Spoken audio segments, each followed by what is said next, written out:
Good morning friends. आज आपके लिए मैं टॉपिक लेके आया हूं डीएनए रेप्लिकेशन।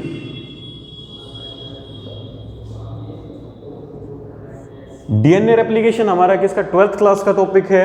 इसके अंदर क्या आता है, जो हमारा डीएनए है, डीएनए हमारा क्या है, जेनेटिक मटेरियल। जेनेटिक मटेरियल हमारे आरएनए, डीएनए, ये बोथ क्या हैं, न्यूक्लिक एसिड्स। ये दोनों हमारे क्या हैं, न्यूक्लिक एसिड्स हैं और किसकी तरह बिहेव करते हैं, जेनेटिक मटेरियल की तरह। हाँ, अब जो आरएनए है वो भी जेनेटिक मटेरियल, लेकिन किसके अंदर, वायरस के अंदर। जबकि जो डीएनए है वो जेनेटिक मटेरियल किसके अंदर होता है, हमारे ह्यूमन बींग्स के अंदर। तो ह्यूमन बींग्स के अंदर जैसे कि हमें पता है डीएनए होता है किसके अंदर है, क्रोमोसोम। डीएनए की जो डीएनए हमारा बना होता है किससे बना होता है, 2 पॉलीन्यूक्लियोटाइड चेन से। अब 2 पॉलीन्यूक्लियोटाइड की चेन है, ठीक है। अब 2 पॉलीन्यूक्लियोटाइड, ये न्यूक्लियोटाइड क्या है, जो ये न्यूक्लियोटाइड है ये यूनिट है क्या, न्यूक्लियोटाइड है हमारा मिलके बना है nitrogenous base plus pentose sugar plus phosphate group. जो हमारा ये न्यूक्लियोटाइड है ये 3 चीजों से मिलकर बना है, नाइट्रोजनस बेस, पेंटोज शुगर और फॉस्फेट ग्रुप। तो जो नाइट्रोजनस बेस है हमारे कौन कौन से होते हैं, प्यूरीन एंड पिरिमिडीन। आप लोगों ने 11th क्लास के अंदर पढ़ा होगा। प्यूरीन कौन कौन से होते हैं हमारे, एडेनिन और गुआनिन। जबकि जो पिरिमिडीन है वो कौन कौन से होते हैं हमारे, साइटोसिन, थाइमिन और यूरेसिल। ये क्या है हमारे, ये प्यूरीन है, एडेनिन, गुआनिन। पिरिमिडीन कौन कौन से होंगे, साइटोसिन, थाइमिन और यूरेसिल। तो हम कहा थे जो प्यूरीन है हमारे, एडेनिन, गुआनिन, पिरिमिडीन है, साइटोसिन, थाइमिन, यूरेसिल। अब इसके बाद अगला कौन है, पेंटोज शुगर। अब देखो ये जो जो हमारे न्यूक्लिक एसिड है, ठीक है, जो 2 पॉलीन्यूक्लियोटाइड चेन से बने हैं, इनके अंदर जो पेंटोज शुगर है वो हमारी कौन सी होती है, राइबोज। तो जो शुगर है वो किसके अंदर मिलती है, हमारी आरएनए के अंदर। जबकि डीऑक्सीराइबोज जो शुगर है वो किसके अंदर मिलेगी, हमारे डीएनए के अंदर, ठीक है। इसके अलावा फिर क्या है, ये फॉस्फेट ग्रुप ये अटैच होता है। अब जो प्यूरीन और पिरिमिडीन है आरएनए के अंदर कौन कौन से होते हैं हमारे, एडेनिन, गुआनिन, साइटोसिन और यूरेसिल। आरएनए के अंदर थाइमिन की जगह क्या होता है, यूरेसिल प्रेजेंट होता है। जबकि जो हमारा डीएनए होता है, डीएनए के अंदर एडेनिन, गुआनिन, साइटोसिन और थाइमिन, ये न्यूक्लिक एसिड प्रेजेंट होते हैं। अब रेप्लिकेशन को शुरू करने से पहले एक बार मैं इनकी बॉन्डिंग और बता देता हूं आप लोगों को। ये क्या है हमारी पेंटोज शुगर, और यहां पे क्या है, नाइट्रोजनस बेस, और इधर जो इसका 5' एंड होगा वहां पे क्या अटैच होता है, फॉस्फेट ग्रुप। अब जो पेंटोज शुगर है, नाइट्रोजन बेस कौन कौन से, एडेनिन, गुआनिन, साइटोसिन, थाइमिन। अगर हम डीएनए की बात करें तो जो ये बॉन्ड होगा पेंटोज शुगर और नाइट्रोजनस बेस के बीच में, ये जो बॉन्ड होगा, ये बॉन्ड बहुत बार पूछा जाता है, कौन सा होगा हमारा, एन ग्लाइकोसिडिक बॉन्ड। अगर एनसीईआरटी की बात करोगे तो यहां पे क्या लिखा मिलेगा, एन ग्लाइकोसिडिक लिंकेज, ठीक है। अब यही इधर वाला बॉन्ड जो पेंटोज शुगर किसके साथ बना रहा है, फॉस्फेट ग्रुप के साथ बना रहा है, ये हमारा बॉन्ड क्या कहलाएगा, एस्टर बॉन्ड। अब ये पूरी की पूरी हमारी क्या है, एक न्यूक्लियोटाइड की यूनिट है। अब जब ये यूनिट्स बार बार एक के साथ दो पॉलीन्यूक्लियोटाइड चेन है ज्वाइन करती हैं, तो इसके ऊपर हमारा क्या आएगा, पेंटोस शुगर, नाइट्रोजनस बेस, और यहां पे ये वाली जो पेंटोस शुगर है इस फॉस्फेट से अटैच होगी। अब ये जो बॉन्ड बना है ये क्या बनेगा, फोस्फो डाइएस्टर बॉन्ड। अब फोस्फो डाइएस्टर बॉन्ड ऐसे बनता जाता है और हमारी चेन क्या है, आगे चलती जाती है। अब ये हमारा क्या है, 5' फ्री है, ठीक है, तो ये हमारा क्या कहलाता है, 5' डीएनए के अंदर, और नीचे की तरफ क्या फ्री होगा हमारे यहाँ पे 3' फ्री होगा, तो यहाँ पे क्या कहलाएगा हमारा 3'। तो ये किसकी पोलैरिटी आई, एक चेन की। जैसा कि हमें पता है डीएनए हमारा कैसा होता है, एंटी पैरेलल। ये तो हुआ पैरेलल, एंटी पैरेलल का मतलब क्या हुआ, एक ऐसे अपोजिट डायरेक्शन में। तो ये न्यूक्लियोटाइड की चेन ऐसे है, तो दूसरी जो न्यूक्लियोटाइड की चेन होगी क्या होगी, इसके बिल्कुल अपोजिट डायरेक्शन में होगी।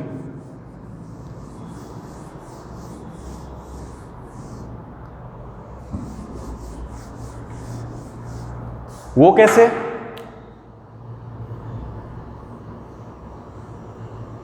यहां पे आई हमारी पेंटोस शुगर, यहां पे इसके यहां पे क्या आएगा हमारा नाइट्रोजनस बेस। अब नाइट्रोजनस बेस सपोज यहां पे हमारा एडेनिन है, तो जो इधर होगा नाइट्रोजनस बेस, एडेनिन के साथ में कौन आता है, एडेनिन के साथ में डबल बॉन्ड में हमारा क्या आता है, थाइमीन। अगर डीएनए है तो एडेनिन के साथ में क्या आएगा हमारा थाइमीन। किस केस में, डीएनए के केस में। जब इसके अगर क्या होगा, कंप्लीमेंट्री बनेगा हमारा क्या, आरएनए। जब आरएनए हमारा क्या होता है, आरएनए फॉर्मेशन के टाइम पे क्या होगा, एडेनिन के सामने थाइमीन आने की जगह क्या आ जाएगा, यूरेसिल आ जाता है, ठीक है। तो ये हमारा नाइट्रोजन बेस थाइमीन अटैच हुआ। इसके बाद ये नाइट्रोजनस बेस सपोज गुआनिन है, यहां पे गुआनिन किससे बॉन्ड करता है, साइटोसिन से। कैसा बॉन्ड होगा वो, ट्रिपल बॉन्ड होगा। ये हमारा नाइट्रोजनस बेस, ये फिर से किससे, हमारी जो पेंटोस शुगर है उससे अटैच हुआ। अब एक पेंटोस शुगर ये, दूसरी पेंटोस शुगर ये अटैच होते हैं एक दूसरे से। कौन सा बॉन्ड आएगा दोबारा से, यहां पे हमने अभी लिखा था फोस्फोडाइएस्टर बॉन्ड, तो सेम यहां पे कौन सा हो जाएगा हमारा, ये फोस्फोडाइएस्टर बॉन्ड ये हो जाएगा। अब दो जो न्यूक्लियोटाइड हैं, एक इधर वाला और एक इधर वाला, ये नाइट्रोजनस बेस इसका और इसका, इन दोनों के बीच में जैसे ये ट्रिपल बॉन्ड जी, ट्रिपल बॉन्ड सी।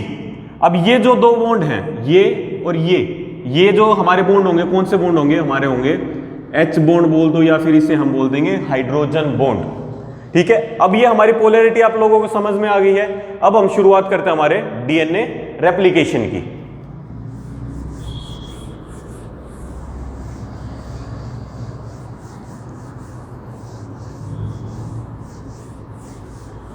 अब डीएनए रेप्लिकेशन क्या है, प्रोसेस है किस चीज की, रेप्लिकेट होने की, कॉपी बनने की। अब कॉपी बनेगी किस चीज की, डीएनए की, ठीक है। डीएनए हमारा क्या है, डबल स्ट्रैंडेड मॉलिक्यूल है, तो डबल स्ट्रैंडेड आ गया हमारे।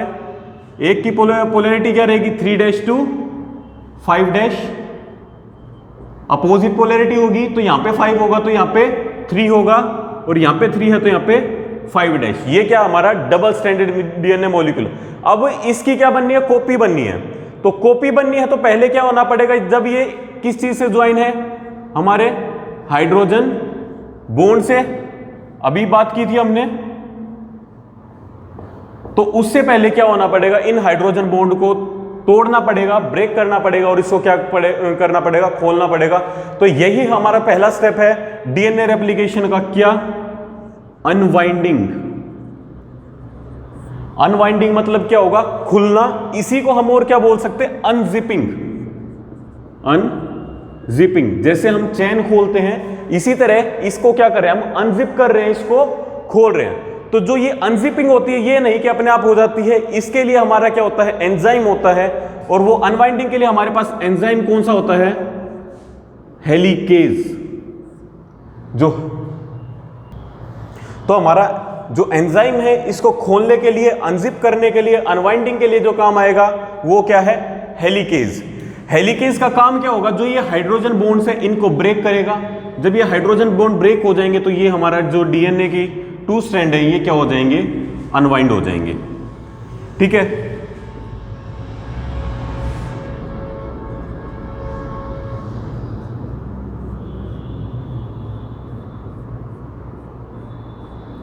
अब यहां पे क्या है? हमारा डीएनए किसने अनवाइंड किया है?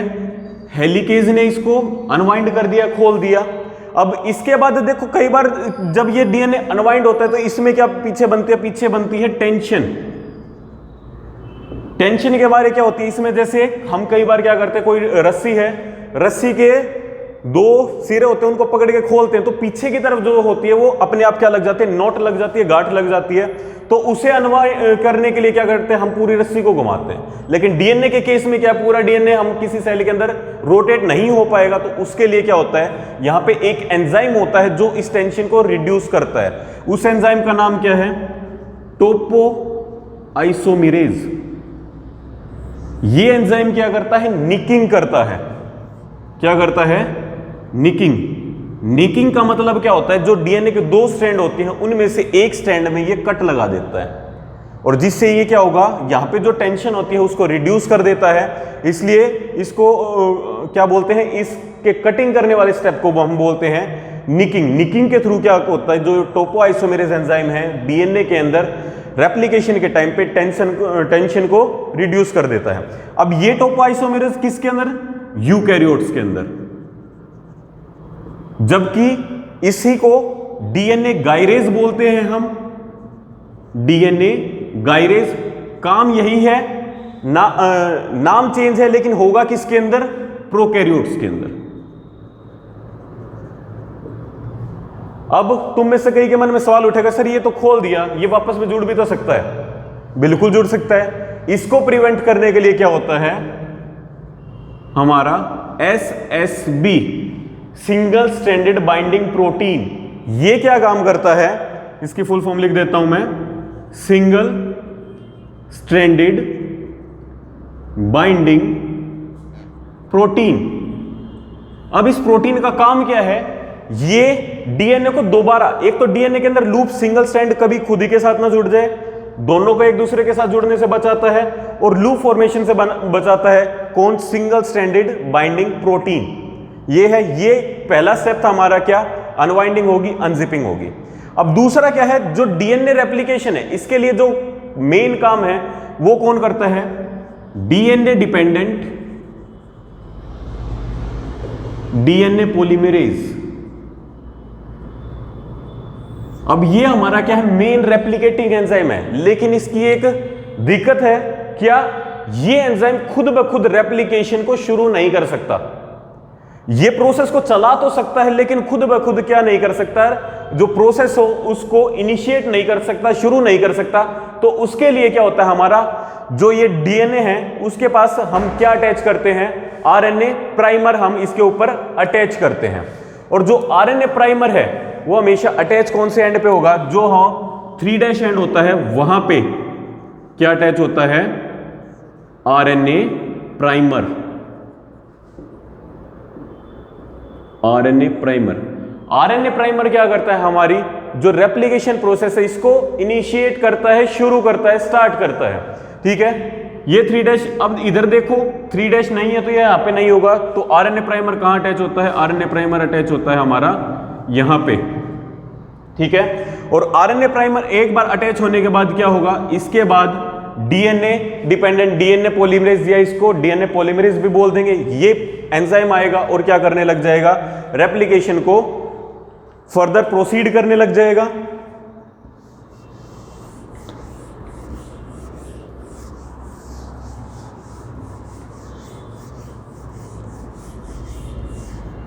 अभी हमारा क्या है? जो आरएनए प्राइमर था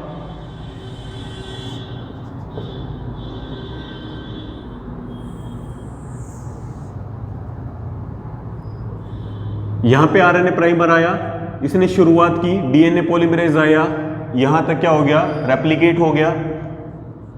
इधर आरएनए प्राइमर था, ये 3', ये 5 डैश शुरुआत की, बाकी फिर क्या आया हमारा डीएनए पॉलीमरेज आया, यहां तक क्या हो गया रेप्लिकेशन हो गया। अब क्या होगा, जो ये नेक्स्ट स्ट्रैंड है डीएनए की ये अनवाइंड होगी। अनवाइंड का काम कौन करेगा, अभी बताया था हेलिकेज एंजाइम। हेलिकेज एंजाइम क्या करेगा, इसको अनवाइंड करेगा।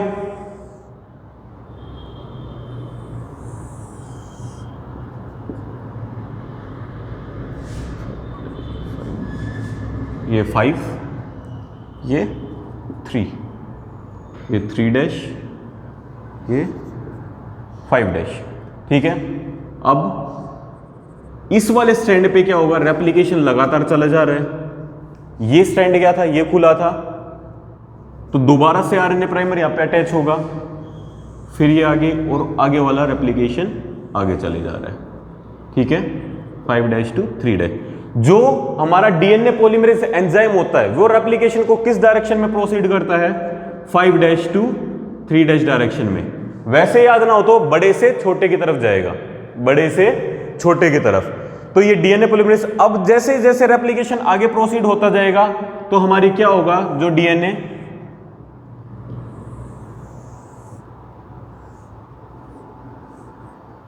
ऐसे अनवाइंड होता जाएगा। एक स्ट्रैंड पे तो क्या होगा, जो हमारा रेप्लिकेशन है वो लगातार चलते जा रहा है, जबकि दूसरे स्ट्रैंड में बार बार आगे खुलते जा रहा है और ऐसे फ्रेगमेंट्स बनती जा रही है। ये आरएनए प्राइमर जो डार्क है ये क्या है, हमारा आरएनए प्राइमर है, ठीक है। अब एक स्ट्रैंड के ऊपर तो क्या है, ये लगातार है, एक स्ट्रैंड के ऊपर फ्रेगमेंट्स बनी है। जिस स्ट्रैंड के ऊपर लगातार रेप्लिकेशन हुए जा रहा है इस स्ट्रैंड को हम क्या बोलते हैं, लीडिंग स्ट्रैंड। और जिस स्ट्रैंड के ऊपर क्या होता है हमारा, ये टूट टूट के क्या बनी हुई है, फ्रेगमेंट्स बनी हुई है, इस स्ट्रैंड को हम क्या बोलते हैं, लैगिंग स्ट्रैंड। इस स्ट्रैंड को क्या बोलेंगे, लैगिंग स्ट्रैंड बोलेंगे। अब इसके ऊपर देखो जो ये फ्रेगमेंट्स हैं इनको क्या बोला जाता है, इनको बोला जाता है ओकाजाकी फ्रेगमेंट्स। इनको क्या बोला जाता है, ओकाजाकी फ्रेगमेंट्स बोला जाता है, ठीक है। ये मोस्ट इंपॉर्टेंट है कि जो ओकाजाकी फ्रेगमेंट है कौन से स्ट्रैंड के ऊपर बनती है, हमारे लेगिंग स्ट्रैंड के ऊपर बनती है। कॉन्टिन्यूअस रेप्लिकेशन किसके ऊपर होता है, हमारा लीडिंग स्ट्रैंड के ऊपर होता है, ठीक है। अब इसके बाद क्या है, ये जो रेप्लिकेशन होगा ये कंप्लीट क्या होगा, अब हमारा डीएनए कंप्लीट जब रेप्लिकेशन हो जाएगा तो क्या बनेगा, हमारी एक तो क्या बनेगी पेरेंट स्ट्रैंड, एक क्या बन जाएगी न्यू स्ट्रैंड। दूसरी जो स्ट्रैंड थी हमारी क्या थी, पेरेंट स्ट्रैंड थी, इसके ऊपर क्या बन जाएगी, न्यू स्ट्रैंड। तो अब ये क्या हो गया, ये हमारा जो डीएनए है उसकी कॉपी हो गई, ठीक है। अब देख नेचर कैसा रहा हमारा, मोड ऑफ जो रेप्लिकेशन है वो तुम देखो, जो ये डीएनए बना है इसके अंदर हाफ डीएनए कैसा है, पेरेंट जैसा है, जो पेरेंट डीएनए था। तो ये डीएनए के किस नेचर को शो करता है, semi conservative, semi conservative mode of replication. Semi conservative mode of replication को शो करता है। ये प्रूफ किसने किया था, हमारे मेसल्सन एंड स्टाल ने और टेलर ने। टेलर ने किसके ऊपर किया था, वीसिया फाबा के ऊपर। मेसल्सन एंड स्टाल ने किसके ऊपर किया था, ई कोलाई के ऊपर किया था, ठीक है। अब इसमें जो हमारा डीएनए पॉलीमरेज है, अभी बात की थी डीएनए पॉलीमरेज हमारा मेन एंजाइम होता है, मेन रेप्लिकेटिंग एंजाइम। इसके तीन तरह का होता है, डीएनए पॉलीमरेज 1, डीएनए पॉलीमरेज 2 और डीएनए पॉलीमरेज 3, ठीक है। जो हमारा डीएनए पॉलीमरेज है, डीएनए पॉलीमरेज 3, ये होता है हमारा मेन रेप्लिकेटिंग एंजाइम। ये हमारा क्या है, मेन रेप्लिकेटिंग एंजाइम है, रेप्लिकेशन में काम आता है। डीएनए पॉलीमरेज 1 जो है, डीएनए पॉलीमरेज 1 ये क्या है, हमारा मेन रिपेयरिंग एंजाइम है, मेन रिपेयरिंग एंजाइम। किस चीज में काम करता है, ये हमारे रिपेयरिंग में। अगर कोई भी क्या हो, कट लग जाए, ठीक है, डीएनए के अंदर कट लगा, इसके अलावा कहीं पे क्या हुआ, कोई नाइट्रोजन बेस अटैच नहीं हुआ, उस चीज को रिपेयर करने का काम कौन करेगा, हमारा डीएनए पॉलीमरेज 1। अब इसके अलावा डीएनए पॉलीमरेज 2, उसका क्या काम हुआ, अगर डीएनए पॉलीमरेज 1 और 3, डीएनए पॉलीमरेज 1 या फिर डीएनए पॉलीमरेज 3 अब्सेंट हो जाए, तो जो रेप्लिकेशन का काम है वो कौन परफॉर्म करेगा, हमारा डीएनए पॉलीमरेज 2। ये किस चीज को परफॉर्म करेगा, रेप्लिकेशन को। अब ये पूरी प्रोसेस तो हमने पढ़ ली, ठीक है, लेकिन अब एक क्वेश्चन है, वो क्या है, बच्चे पढ़ लेते हैं लेकिन भूल जाते हैं कि अब एक सिंपल सा क्वेश्चन है, इस प्रोसेस को होने के लिए एनर्जी आई कहां से, माइटोकॉन्ड्रिया का तो यहां पे कोई रोल नहीं है, क्योंकि हम पावर हाउस किसे बोलते हैं, माइटोकॉन्ड्रिया को बोलते हैं, लेकिन माइटोकॉन्ड्रिया का हमने कहीं पे भी जिक्र नहीं किया। यहां पे देखो जो हमने देखा, हमारे क्या आ रहे हैं, न्यूक्लियोटाइड की यूनिट आ रही है, जो न्यूक्लियोटाइड आ रहे हैं वो किस फॉर्म में आते हैं, ट्राइफॉस्फेट की फॉर्म में आते हैं, ठीक है। तो जब इसमें से क्या होंगे, जो 3 फॉस्फेट ग्रुप होते हैं, जब ये ब्रेक होते हैं, जैसे इनका बॉन्ड ब्रेक होता है, तो पता है क्या, बॉन्ड ब्रेकिंग होने से क्या होती है, एनर्जी रिलीज होती है। तो ये जो एनर्जी रिलीज होगी, बार बार न्यूक्लियोटाइड यहां पे आके अटैच होंगे, ठीक है, तो उस प्रोसेस को से जो एनर्जी रिलीज होगी उसको इस्तेमाल किसके अंदर किया जाता है, रेप्लिकेशन प्रोसेस के अंदर किया जाता है। अब इसमें एक लास्ट बात क्या है, अब देखो जो ये ओकाज़ाकी फ्रेगमेंट्स थी, ठीक है, इस पे कंप्लीट डीएनए बना, कहोगे सर इस पे तो ये हाफ होनी चाहिए, कंप्लीट क्यों है, इसके लिए देखो ये जो आरएनए प्राइमर है, इस आरएनए प्राइमर को रेप्लिकेशन कंप्लीट होने के बाद हटा दिया जाता है और जो ये फ्रेगमेंट्स बनी है, इन फ्रेगमेंट्स को जोड़ दिया जाता है। उसके लिए हमारा एक एंजाइम होता है, उस एंजाइम का नाम क्या है, डीएनए लाइगेज। जो हरगोविंद सिंह खुराना थे, उन्होंने क्या किया था, इसकी खोज की थी, इसको डिस्कवर किया था। और इस डीएनए लाइगेज का काम क्या है, जो हमारी जो ओकाज़ाकी फ्रेगमेंट्स हैं इनको कनेक्ट करना, ठीक है, ज्वाइन कर देना, और क्या होगा, जो हमारा रेप्लिकेशन प्रोसेस है इसको कंप्लीट कर देना। तो जो हमारी रेप्लिकेशन प्रोसेस है ये क्या हुई, कंप्लीट हुई।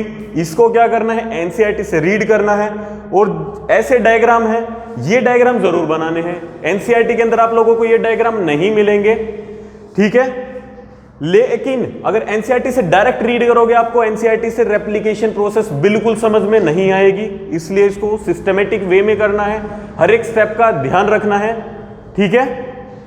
तो इसी के साथ मैं अपनी क्लास को यहां पे फिनिश करता हूं।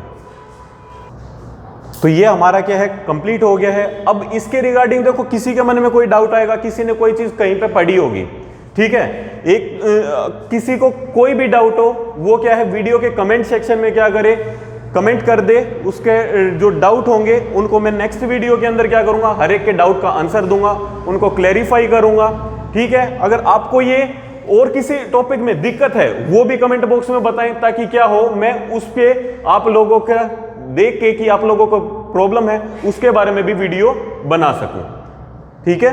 Thank you.